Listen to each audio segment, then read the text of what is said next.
Salar Jung one introduce which system, జిల్లా బందీ system in the year of ఇక్కడ 1865. మనకు కొన్ని పుస్తకాల్లో చూసినట్టయితే 1864 అని ఉంటుంది, కొన్ని పుస్తకాల్లో 1865 అని ఉంటుంది. సో అంటే కొంత మనకు తెలంగాణ చరిత్ర రాసే దగ్గర కూడా కొంతమేర మనకు వక్రీకరణ జరిగింది. తెలంగాణ హిస్టరీ రాసే టైంలో కూడా కొంతమేర సమైక్య పాలనలో మనకు వక్రీకరణ జరిగింది. అదేవిధంగా అంటే పూర్తి స్థాయిలో అప్పుడు జరిగిన తర్వాత మనకు సమైక్య రాష్ట్రంలోకి వెళ్ళిపోయాక కొంతమేర వక్రీకరణ జరిగింది. లేదు సమైక్య రాష్ట్రంలో అప్పుడు ఉన్నటువంటి డాటాను అనేక పుస్తకాల రూపంలో తీసుకొస్తే మనకు ప్రాపర్గా డాటా అనేది సోర్స్ అనేది ఉండేది. మనకు డిఫరెంట్ నేమ్స్ అంటే 1864-65 మధ్యకాలంలో మనకు ఏ సిస్టాన్ని ఇంట్రడ్యూస్ చేసిండు, జిల్లా బందీ సిస్టాన్ని తీసుకొని వచ్చిండు. అప్పుడు సాలర్జంగ్ నేను చెప్తున్నాను ఏ విధానాన్ని తీసుకొని వచ్చిండండి, ఆంగ్లో ఇండియన్ బ్యూరోక్రసీ సిస్టాన్ని తీసుకొని వచ్చిండు. ఏ విధంగానైతే బ్రిటిష్ ఇండియాలో అమలవుతున్నటువంటి పూర్తి స్థాయి విధానాన్ని ఇక్కడ తీసుకొని వచ్చిండు.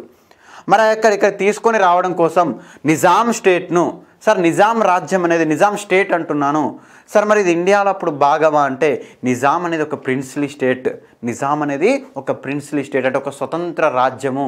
ఇది ఇండియాలో భాగం కాదు, ఇండియాలో భాగం కాదు. సో ఏ విధంగానైతే బ్రిటిష్ ఇండియాలో సిస్టమ్ ఉందో ఆ యొక్క సిస్టాన్ని ఇక్కడ ఇంట్రడ్యూస్ చేయడానికి సాలర్జంగ్ చాలా వరకు ట్రై చేస్తున్నాడు. ఆ విధంగానే రాష్ట్రాన్ని టోటల్గా రాష్ట్రం అంటే నిజాం రాజ్యం అన్నట్టు సార్. ఇప్పుడు తెలంగాణ స్టేట్కు ఇండియాలో తెలంగాణ స్టేట్ మనం స్టేట్ అంటున్నాం, కానీ ఇప్పుడు స్టేట్ అంటే ఏంటి సార్? నేను చెప్పేటువంటి హైదరాబాద్ స్టేట్ అంటే ఒక రాజ్యంగా తీసుకోండి, ఒక ప్రిన్స్లీ స్టేట్గా తీసుకోండి అదే. కానీ ఇప్పుడు మనకు ఒకప్పుడు స్టేట్ మీన్స్ దేశం అంటుంటాం మనం, ఇప్పుడు మనం దాన్ని రాష్ట్రంగా పిలుస్తూ ఉంటాం. ఒకప్పుడు మనము స్కూల్స్ అన్నా నిజామ్స్ టైంలో మనం చర్చించుకుంటాం, స్కూల్స్ అన్నా పాఠశాల అన్న కళాశాల అన్న మనం స్కూల్స్గానే పిలిచేవాళ్ళు నిజామ్స్ టైంలో.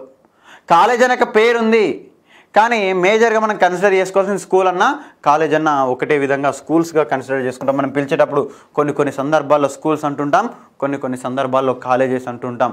ఏదైనా వీ కన్సిడర్ యాజ్ ఏ స్కూల్గా తీసుకోండి. స్కూల్ అయితే స్కూలు, కాలేజ్ అయితే కాలేజ్.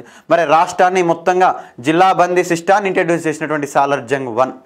మరి అప్పటి నుంచి సాలర్జంగ్ వన్ అని చెప్తున్నాం. మళ్ళీ ఒకసారి మర్చిపోయి ఉంటాం, ఒకసారి రిమెంబర్ చేసుకోవాలి. ఏంటి సార్ ఎప్పటి నుంచి ఎప్పటి వరకు సాలర్జంగ్ ఏ ఇయర్లో ఛార్జ్ తీసుకున్నాడు? 1853లో ఛార్జ్ తీసుకున్నాడు. ఏ పొజిషన్లో ఛార్జ్ తీసుకున్నారు? దివాన్ హోదాలో ఛార్జ్ తీసుకున్నాడు. దివాన్ మీన్స్ ప్రధానమంత్రి హోదాలో ఛార్జ్ తీసుకున్నాడు. రాష్ట్రాన్ని మొత్తం 5 సుభాలుగా డివైడ్ చేసిండు. కానీ అందులో బీరార్ ఎవరికి వెళ్ళిపోయింది? బ్రిటిష్ వాళ్లకు. అప్పులు కట్టలేకుండా ఎవరికి అప్పచెప్పిండు? అప్పులు కట్టలేనటువంటి పరిస్థితిలో ఉంది నిజాం రాజ్యము. బీరారాలు తీసుకున్నారు కాబట్టి కంప్లీట్గా ఎన్ని నార్మల్గా 5 సుభాస్ కానీ బీరార్ అనేది వెళ్ళిపోవడంతో మనకు 4 సుభాసు. మరి యొక్క 4 సుభాసు అదేవిధంగా అంటే ఇప్పుడు మనకి ఇండియాలో ఎగ్జాంపుల్ చూడండి. ఇప్పుడు మనకు ఇది ఇండియా అనుకోండి. ఇండియాలో మనం ఏం చేస్తున్నాం? ఇండియాలో రాష్ట్రాలను వేరు చేస్తున్నామా? రాష్ట్రాలను ఏర్పాటు చేస్తున్నామా? రాష్ట్రాల్లో జిల్లాలను ఉన్నాయా? జిల్లాల లోపల మండలాలు, మండలాల లోపల గ్రామాలు. టోటల్ ఇది ఇండియా. This is state. చూడండి ఇది ఇండియా అనుకో, ఇది ఇండియా, ఇది స్టేట్, ఇది డిస్టిక్, ఇది మండల్, ఇది గ్రామం, విలేజ్. ఏ విధంగానైతే ఈ విధంగా మనకు ఈ యొక్క టైర్ సిస్టమ్ ఉందో మనం దీన్ని మనకు 3 అంచెల సిస్టమ్, 4 అంచెల సిస్టమ్ అంటే 3 టైర్ సిస్టమ్, 4 టైర్ సిస్టమ్ అంటుంటాము. మనకు ఎందుకోసం చేస్తున్నామంటే పరిపాలన మనకు డీసెంట్రలైజేషన్లో భాగంగా ఇలా ఇంట్రడ్యూస్ చేస్తూ ఉంటాం. సో మనకు మొత్తంగా నిజాం రాజ్యాన్ని ఎన్ని జిల్లాలుగా విడదీసిండు? మొత్తంగా 5 సుభాలు అయితే ఒకటి బీరార్ వెళ్ళిపోయింది కాబట్టి 4 సుభాలు, 17 డిస్ట్రిక్ట్స్. ఎన్ని డిస్ట్రిక్ట్గా మనకు డివైడ్ చేసిండు సాలర్జంగ్? ఎన్ని డిస్ట్రిక్ట్స్గా డివైడ్ చేయడం జరిగిందంటే 17 డిస్ట్రిక్ట్స్. మరి సుభాలకు హై ఆఫీసర్ ఎవరు? ఇప్పుడు మనకు ఎగ్జాంపుల్ చూసుకున్నట్టయితే రాష్ట్రానికి మనకు ముఖ్యమంత్రి లేదా గవర్నర్ ఇంపార్టెంట్ అంటాం. మరి సుభాలకు ఆధిపత్యం వహించేటువంటి వ్యక్తిని ఏమంటారంటే సుభాలకు చీఫ్ ఎవరు? Who is the chief of Subhash అంటే సుబేదార్లు. ఎవరండి? సుబేదార్స్ ఇస్ ద చీఫ్ ఆఫ్ అంటే సుభాలకు అధిపతిని ఏమంటాం? సుబేదార్లు అంటుంటాం. మరి అదేవిధంగా సుభాలను రాజ్యాన్ని ఎన్ని సుభాలుగా విడదీసిండు? రాజ్యాన్ని దేనిగా విడదీసిండు? రాజ్యాన్ని సుభాలుగా విడదీసిండు. మరి సుభాలను దేనిగా విడదీసిండు? డిస్ట్రిక్ట్గా డివైడ్ చేసిండు. Total how many districts? 17 districts. ఏంటండి? 17 డిస్ట్రిక్ట్. మరి 17 డిస్ట్రిక్ట్స్ హెడ్ ఎవరు? ఏ డిస్టిక్ హెడ్ ఎవరంటే ఇప్పుడు మనకు ప్రస్తుతం కలెక్టర్స్ అంటున్నాం కదా, ఎస్ అప్పుడు కలెక్టర్ అనేవాళ్ళు, తాలూకాదారులు అనేవాళ్ళు. సుబాలకు హెడ్ ఎవరు? ఆల్ ఓవర్ రాజ్యానికి నిజాం హెడ్ అయితే, ఆల్ ఓవర్ రాజ్యానికి నిజాం హెడ్, ప్రధానమంత్రి వచ్చేసరికి సాలర్ జంగ్ దివాన్ ఉంటాడు. మరి సుబాలకు సుబేదార్, మరి డిస్ట్రిక్ట్స్కు కలెక్టర్ ఆర్ ఇంకేం నేమ్ తోటి పిలవచ్చు మనం, కలెక్టర్ లేకపోతే తాలూకాదార్ అంటాము, తాలూకాదార్ అంటూ ఉంటాం, కలెక్టర్ లేదా తాలూకాదార్ అంటుంటాం. మరి అదేవిధంగా ఈ తాలూకాలను మళ్ళీ ఏ విధంగా డివైడ్ చేసిండంటే ఈ యొక్క డిస్ట్రిక్ట్ను తాలూకాలుగా డివైడ్ చేసిండు. చూడండి ప్లీజ్ అబ్జర్వ్, రాజ్యాన్ని దేనిగా డివైడ్ చేసిండు? సుబాలుగా డివైడ్ చేసిండు. మరి ప్రతి ఒక్క సుబాను కొన్ని డిస్ట్రిక్ట్గా గ్రూప్ ఆఫ్ డిస్ట్రిక్ట్స్ను మనకు సుబాల్ అంటుంటాం. మరి సుబాలకు ఆఫీసర్ ఎవరు? చీఫ్ ఎవరు? సుబేదార్. డిస్ట్రిక్ట్ చీఫ్ ఎవరు? కలెక్టర్ లేదా తాలూకాదార్. అదేవిధంగా మరి ప్రతి ఒక్క డిస్ట్రిక్ట్ను దేనిగా డివైడ్ చేసిండు? తాలూకాలుగా డివైడ్ చేసిండు. ప్రతి ఒక్క డిస్ట్రిక్ట్ను మనకు తాలూకాస్గా డివైడ్ చేసిండు. తాలూకాలకు హై ఆఫీసర్ ఎవరు? తాలూకాలకు చీఫ్ ఎవరు? తాలూకాలకు అధిపతి ఎవరు? తాలూకాదార్స్. చాలా వరకు మీరు కన్ఫ్యూజ్ అవుతుంటారు. జాగ్రత్తగా అబ్జర్వ్ చేసుకుంటే చాలా ఈజీ ఇది. ఒక్కసారి నాతోటి చూడండి. ఫస్ట్ గ్రౌండ్ నుంచి వద్దాం. ఇప్పటిదాకా మనం టాప్ నుంచి వచ్చాం కదా, ఇప్పుడు మనం బాటమ్ నుంచి వచ్చేద్దాం. ఒక్కసారి చూడండి నాతో పాటు. ఎస్, కొన్ని గ్రామాలు కలిపితే ఏమంటాం? Group of villages. ఏమంటాం? గ్రూప్ ఆఫ్ విలేజెస్ను మనం ఏమంటాం అంటే ఇక్కడ తాలూకాస్ అంటుంటాం. ఏమంటాం? గ్రూప్ ఆఫ్ విలేజెస్ను మనం తాలూకాస్ అంటుంటాం. మరి విలేజ్లో ఆఫీసర్స్ ఎవరు? చీఫ్స్ ఎవరు అంటే పటేల్స్ లేదా పటేళ్ళు, పట్వారీలు. పటేల్స్ లేదా పట్వారీస్. మరి నంబర్ ఆఫ్ గ్రూప్ ఆఫ్ విలేజెస్ను మనం ఏమంటాం? వీటి తాలూకాస్ అన్నాం. తాలూకాలకు చీఫ్ ఎవరు?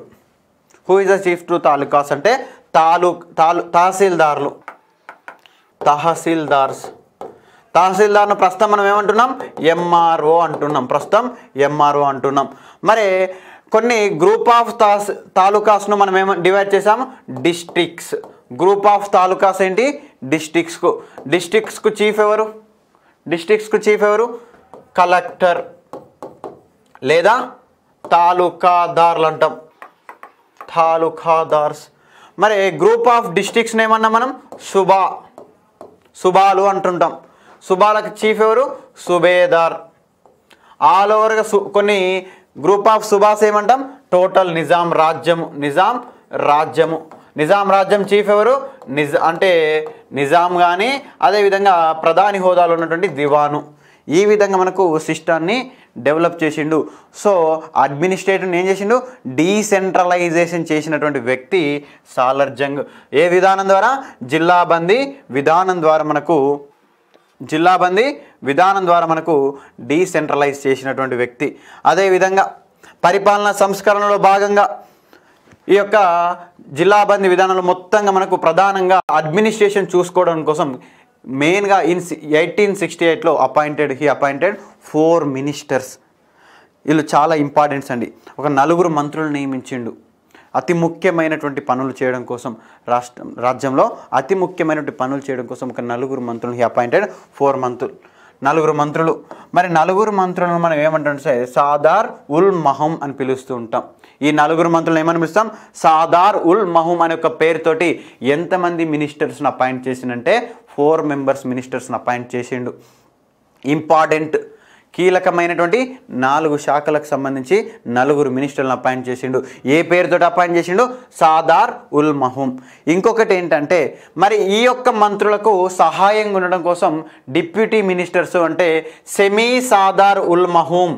ఇప్పుడు అంటే మనం అంటే మనకు డిప్యూటీ మినిస్టర్స్ అంటున్నాం, మినిస్టర్ ఫర్ స్టేట్ అంటున్నాం, మినిస్టర్ ఫర్ ఇండిపెండెంట్ అంటున్నాం మనం. అవునా కదా? సెంట్రల్ క్యాబినెట్లో cabinet minister, minister for state, minister independent ఉంటారు, స్వతంత్ర మంత్రులు అంటుంటాం.